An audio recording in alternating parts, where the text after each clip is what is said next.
सर्वेभ्यो नमो नमः। अतिशय संस्कृतम क्लासेज में आप सभी का स्वागत है। आज हम लोग विसर्ग संधि भाग 16 पढ़ेंगे। लगभग समाप्ति की ओर है विसर्ग संधि।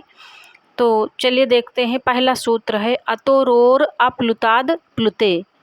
अतोरोर अप्लुताद प्लुते 113 नंबर का ये सूत्र है और इसकी वृत्ति है आप्लुतादतः परस्य रोरुः स्याद आप्लुते अति। आप्लुतादतः परस्य रोरुः स्याद आप्लुते अति। तो जो ये वृत्तियां हैं इनको 2 बार 3 बार जब हम उच्चारण करेंगे तो ये आसान लगने लगेंगी और पढ़ पढ़ के प्रैक्टिस करके देख लेना चाहिए। सूत्र का प्रकार है उ का विधान करने वाला विधि सूत्र, यानी कि अतोरोर आप्लुताद प्लुते क्या करता है, उ का विधान करता है। विधि सूत्र है उ का विधान करता है। उत्तो का पद परिचय है अतः पंचमी का एक वचन, रोह षष्ठी का एक वचन, आप्लुताद पंचमी का एक वचन और आप्लुते सप्तमी का एक वचन। आप्लुते यानी आप्लुत पर में हो, तो होगा क्या, आप्लुताद ये तो षष्ठी है इसलिए स्थानीय है। ठीक, तो आइए अब देखते हैं।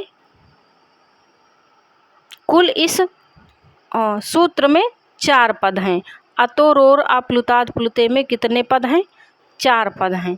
और अनुवृत्ति अति की आई है। किसकी अनुवृत्ति है, अति की। अति वो वाला अति नहीं है, अत्यधिक वाला अति नहीं है, ये व्याकरण वाला अति है। तो इसका अर्थ है आप्लुत आ से परे रू के बाद यदि आप्लुत आ हो तो रू के स्थान पर उ आदेश होता है। कहने का मतलब है सबसे पहले तो ये जान ले आप्लुत क्या है।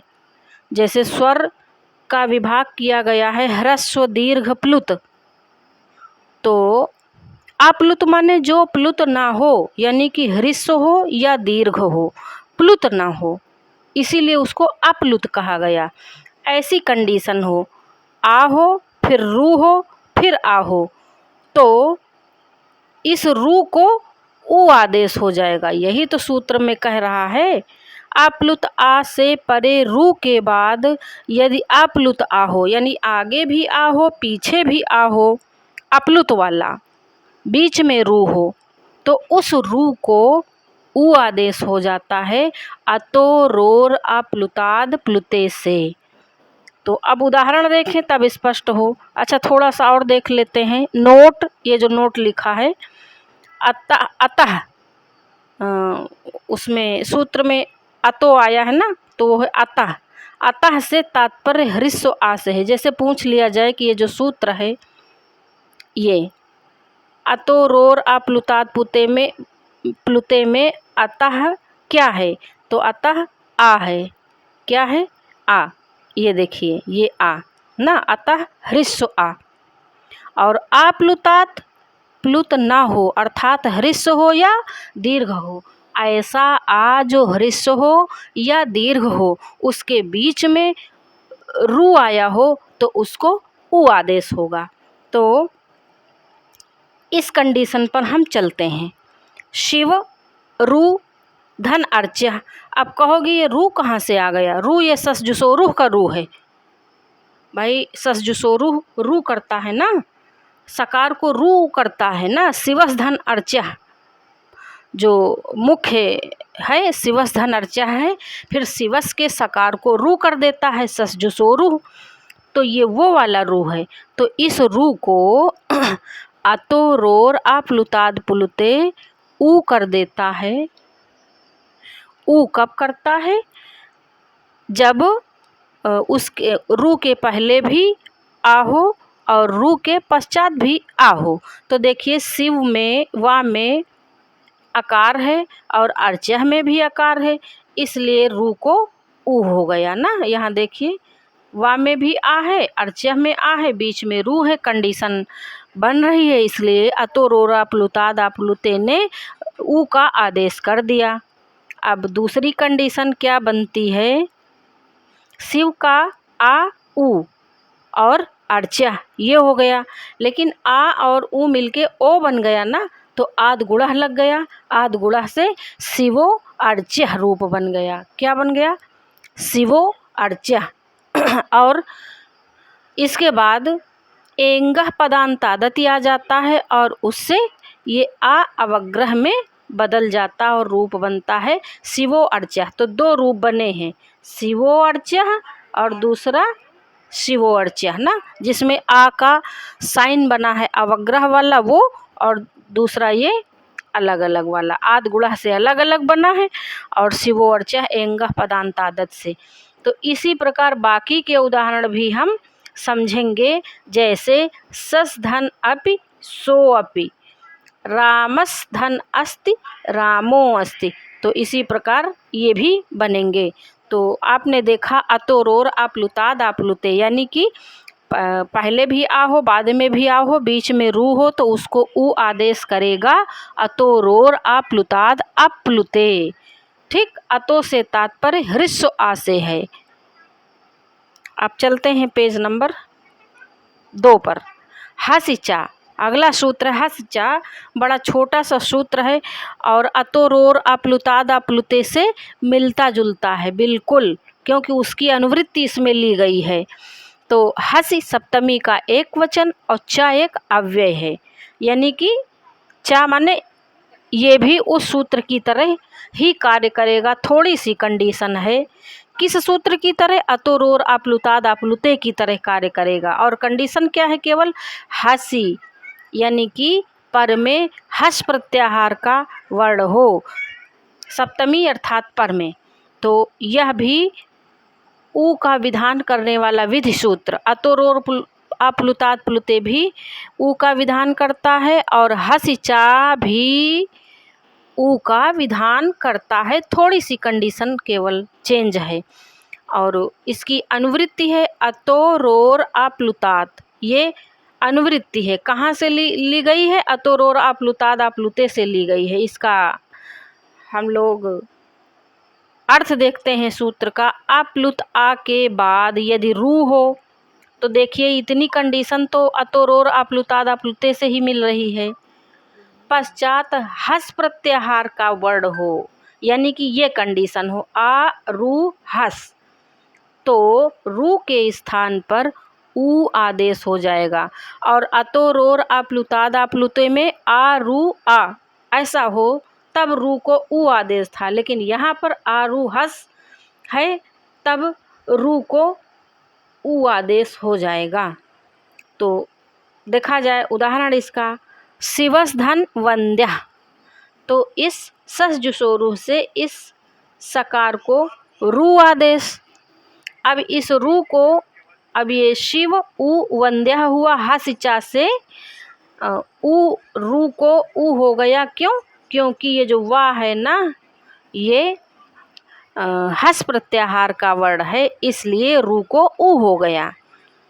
और अब वकारोत्तरवर्ती अकार और ऊ मिलकर ओ बन गया। आद गुणा से आधन ऊ ओ बन गया।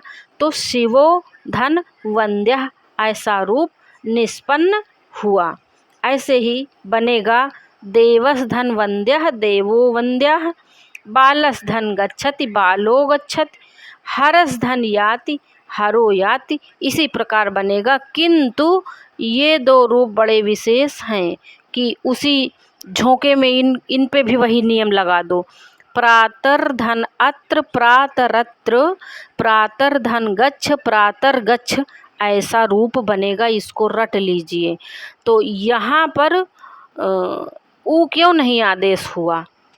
उसका कारण है, यहाँ पर रा को ऊ नहीं हुआ क्योंकि रा जो है, ये जो प्रातर का रा है वो रा को सा के स्थान में नहीं किया गया है। ये जो प्रातर में रा है ये सा के स्थान को बदलकर नहीं आया है, ऐसा है। जबकि यहाँ पर देखिए ये सकार हुआ फिर रू हुआ फिर ऊ हुआ ना, ये सकार हुआ फिर रू हुआ फिर ऊ हुआ। तो रा को बदल के ऊ आया है, लेकिन जो प्रातर में रा है ये किसी को बदल के नहीं आया, ये इसके साथ पहले से ही था।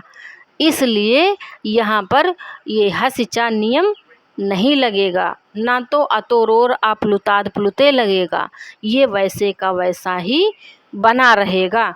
और रूप बना प्रातर धन अत्र प्रातरत्र और प्रातर धन गच्छ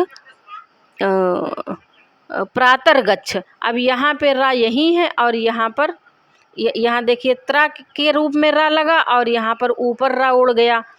तो रा जो रेफ है, रेफ की गतियाँ अलग अलग होती, 3 गतियाँ रेफ की होती हैं। अचम दृष्ट्वा अधो याति हसश्चोपरि गच्छति अवसाने विसर्गः स्यात् रेफस्य त्रिविधा गति।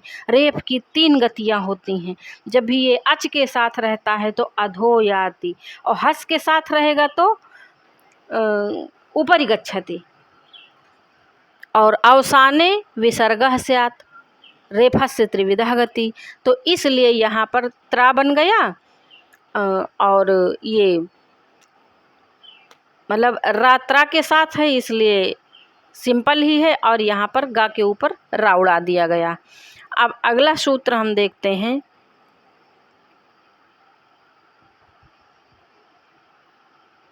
ये यहाँ पे भो भगो अघो अपूर्वस्य यो अशि, ये अगला सूत्र है 8 3 17 नंबर का। इसकी वृत्ति है एतद एदत् पूर्वस्य रोर रोरिया देशो असि, एतत् पूर्वस्य रोरिया देशो असि। तो इसका ये क्या करता है सूत्र, ये या का आदेश करने वाला विधि सूत्र है। भो भगो अघो अपूर्वस्य यो असि, या का आदेश करता है। इसके पहले जो 2 सूत्र पढ़े हैं वो ऊ का आदेश करते हैं, ऊ का विधान करते हैं ना। एदत् पूर्वस्य रोर देशो अशि। तो इसको अब हम लोग चलते हैं पेज नंबर 3 पर। ये यहाँ पद परिचय क्या है, भो भगो अघो अपूर्वस्य, ये एक पद है, षष्ठी का एक वचन, यानी ये स्थानीय है, षष्ठी विभक्ति वाला स्थानीय होता है। यह प्रथमा का एक वचन, यानी कि ये आदेश है, ये बनेगा अगर ये होगा तो। और अशि अश प्रत्याहार का वर्ण पर में हो तो, यानी कि अशि में सप्तमी का एक वचन है, अस बाद में रहेगा तब ऐसा होगा। कुल 3 पद हैं अनुवृत्ति रोह राह की। तो सूत्र का अर्थ देख लेते हैं, वैसे पद परिचय में सब क्लियर हो गया है। देखते हैं, यदि रू के पूर्व भो भगो अघो और आवर्ण हो, आवर्ण यानी आ या आ दोनों से तात्पर्य है, यानी कि हृस्व और दीर्घ, प्लुत नहीं, क्योंकि अभी वही चल रहा है ना अप्लुताद वाला। तो क्या होगा, बाद में अस प्रत्याहार का कोई वर्ण हो तो रू के स्थान पर या आदेश होगा। ये या का आदेश कर रहा है। भो भगो अघो अपूर्वस्य यो अशि, यानी कि भो हो भगो हो अघो हो आ हो, उसके बाद क्या हो, उसके बाद अस प्रत्याहार का वर्ण आया हो, बीच में रू हो, रू बीच में हो, आगे भो भगो अघो और आ हो, और पश्चात में अस प्रत्याहार का वर्ण हो, तो रू को या आदेश। निष्कर्ष ये निकलता है कि भो भगो अघो आ इतना पूर्व में हो, फिर रू हो और पश्चात अस प्रत्याहार का वर्ण हो तो या आदेश होता है। ये निष्कर्ष है। तो आइए अब हम लोग इसके आधार पर उदाहरण देख लें, और अगर आप लोग संधि प्रकरण ठीक से पढ़ेंगे तो प्रश्नोत्तरी तभी कर पाएंगे।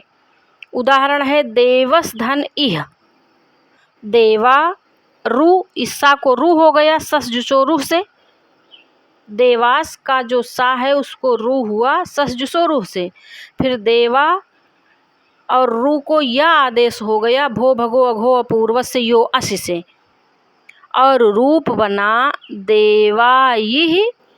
और दूसरा जब या का लोप कर देंगे किससे, लोपः शाकल्यस्य से, तो दूसरा रूप बनेगा देवाइह। यानी कि देवास धन इह के दो रूप बनेंगे। फिर से समझ लें, देवास धन इह, सकार को रू आदेश हो जाएगा ससजुसोरुह से। अभी इस रू को या आदेश हो जाएगा भो भगो अघो अपूर्व से योश से, और पूरे को जब मिला देंगे तो देवा यह रूप बन जाएगा, इसको मिला देंगे तो। और जब या का लोप हो जाएगा तो लोपः साकल्यस्य से लोप होगा तो देवा इह रूप बन जाएगा। दो रूप बन रहे हैं, इसलिए ध्यान देने योग्य है ये। फिर अगला सूत्र है हलि सर्वे साम, 8-3-22 नंबर का ये सूत्र है, और इसमें वृत्ति है भो भगो अघो अपूर्वस्य यस्य लोपः स्याद् हलिः, ये इसकी वृत्ति है। अर्थ है इसका, यदि या के पूर्व भो भगो अघो और आ में से कोई हो और बाद में हल प्रत्याहार का कोई वर्ण हो तो नित्य रूप से या का लोप हो जाता है। नित्य लोप होगा कब, जब या प्रत्याहार के पूर्व भो भगो अघो और आ में से हो और बाद में हल प्रत्याहार का कोई वर्ण हो, बहुत सरल हो, भो भगो अघो आ प्लस या प्लस हल प्रत्याहार का वर्ण हो, तो या का नित्य लोप होगा। अच्छा, यहाँ नित्य क्यों कहा, क्योंकि यहाँ पर विकल्प से लोप करता है ना, ये जो लोपः साकल्य से है ये क्या करता है, ये या का लोप करता है लेकिन विकल्प से। जब लोप नहीं करेगा तो देवा यह बनेगा, जब लोप करेगा तो देवा इह बनेगा। लेकिन ये जो हलि सर्वे साम है ये नित्य लोप करता है, इसलिए एक रूप बनेगा। देखिए, भोस धन देवाह, सकार को रू आदेश सस जुसोहरू से, फिर रू को या आदेश भो भगो अघो से, भो भगो अघो अपूर्व से यो अस से, फिर अब इस या का हलि सर्वे साम से लोप हो जाएगा और भो देवा रूप निष्पन्न होगा। ये नित्य लोप करता है, हलि सर्वे साम या का नित्य लोप करता है। और इसी प्रकार भगो नमस्ते अघो याहि बाला गच्छति आदि रूप बनेंगे, ऐसा समझना चाहिए। तो आज यहीं तक रखते हैं, और अब 1-2 वीडियो और व्यंजन उस पे विसर्ग संधि पर बनेंगी, उसके बाद विसर्ग संधि समाप्त होगा। हम किसी नए टॉपिक के साथ आप लोगों के साथ आएंगे। तो आज यहीं तक, और अगर वीडियो अच्छी लगी हो तो प्लीज़ लाइक शेयर और सब्सक्राइब करें। धन्यवाद।